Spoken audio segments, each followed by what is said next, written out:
ইন্নাল হামদুলিল্লাহ ওয়াসসালাতু ওয়াসসালামু আলা রাসূলিল্লাহ আম্মা বাদ। আমার প্রিয় মুসলিম ভাই ও বোন, স্মরণকালের ভয়াবহ বন্যার কবলে দেশের লাখ লাখ মানুষ পানিবন্দী হয়ে আছে। ফেনী, কুমিল্লা, নোয়াখালী, লক্ষ্মীপুর, মৌলভীবাজার, হবিগঞ্জ, বিবাড়িয়া, চট্টগ্রাম ও খাগড়াছড়ি সহ প্রায় 9টি জেলা পানিতে ডুবে আছে। অব্যাহতভাবে পানি বাড়তে থাকায় পরিস্থিতির আরও অবনতি ঘটছে। বিশেষ করে ফেনীবাসীর অবস্থা খুবই ভয়াবহ। বাসাবাড়ির উঁচু স্থানে অবস্থান করেও অনেকে এখন মৃত্যুমুখে পতিত। উদ্ধার ও সাহায্যের জন্য তারা আর্তনাদ করছে। বিদ্যুৎ ও নেটওয়ার্ক বিচ্ছিন্ন হয়ে পড়ায় অনেকের পক্ষে যোগাযোগ করা সম্ভব হচ্ছে না। আটকে পড়া এমন বহু মানুষের আহাজারি উদ্ধারকর্মীদের কানে আসছে না। হঠাৎ পরিস্থিতি এতটা ভয়াবহ হবে কেউ কল্পনাও করেনি। কারণ স্বাভাবিক বৃষ্টিপাতের কারণে এমন বন্যা পরিস্থিতি আগে কখনো ঘটেনি।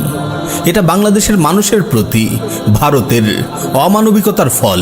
বাংলাদেশের মানুষ বর্বর খুনি হাসিনা সরকারের জুলুম থেকে মুক্তি পেলেও হাসিনার আশ্রয়স্থল ভারতের আগ্রাসন থেকে এখনো মুক্ত হয়নি। ভারত একদিকে খুনি হাসিনাকে আশ্রয় দিয়ে বাংলাদেশের মানুষের সাথে চরম বৈরী মনোভাব দেখিয়েছে, অপরদিকে পূর্ব থেকে সতর্কবার্তা ছাড়াই ডুম্বুর বাঁধ খুলে দিয়ে এদেশের লক্ষ লক্ষ মানুষকে পানিতে তলিয়ে মারার কঠিন পরিস্থিতি সৃষ্টি করেছে। বাংলাদেশের মানুষের উপর ভারতের এই পানি আগ্রাসন বহু বছরের।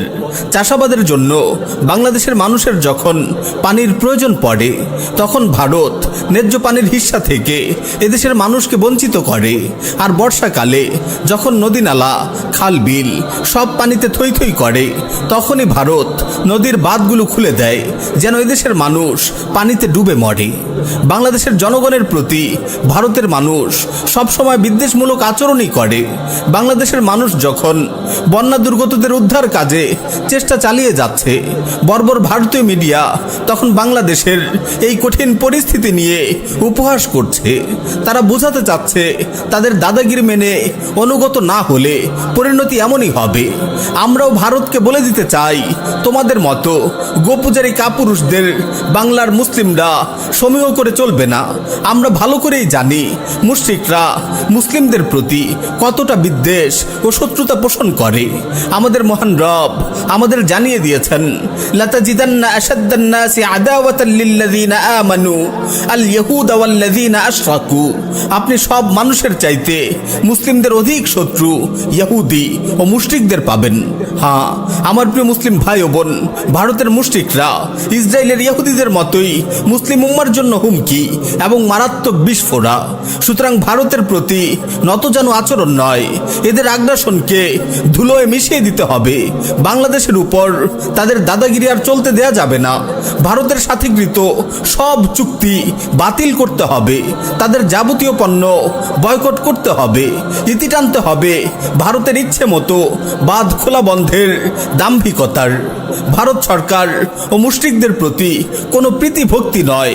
এখন থেকে কথা হবে সোচ্চার কণ্ঠে। হাসিনার পতন হয়েছে, মোদিরও পতন হবে। শুধু 7 সিস্টার নয়, পুরো ভারত হবে মুসলিমদের। সেই লক্ষ্যেই গাজওয়াতুল হিন্দের অগ্রগামী সৈনিকরা প্রস্তুত হচ্ছে বিইজনিল্লাহ।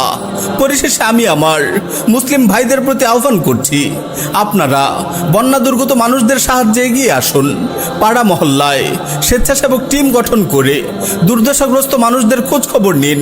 পানিবন্দী মানুষদের উদ্ধার করে নিরাপদ আশ্রয় কেন্দ্রে নিয়ে আসুন। অসুস্থদের জন্য সুচিকিৎসার ব্যবস্থা করুন। শিশু ও বৃদ্ধ মানুষদের প্রতি বিশেষভাবে লক্ষ্য রাখুন।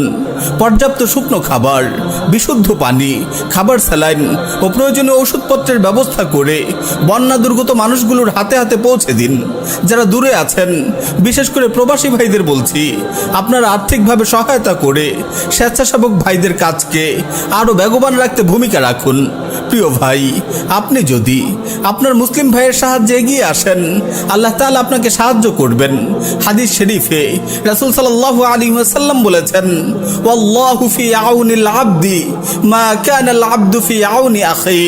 বান্দা যতক্ষণ তার ভাইয়ের সহযোগিতায় আত্মনিয়োগ করে, আল্লাহ ততক্ষণ তার সহযোগিতা করতে থাকেন।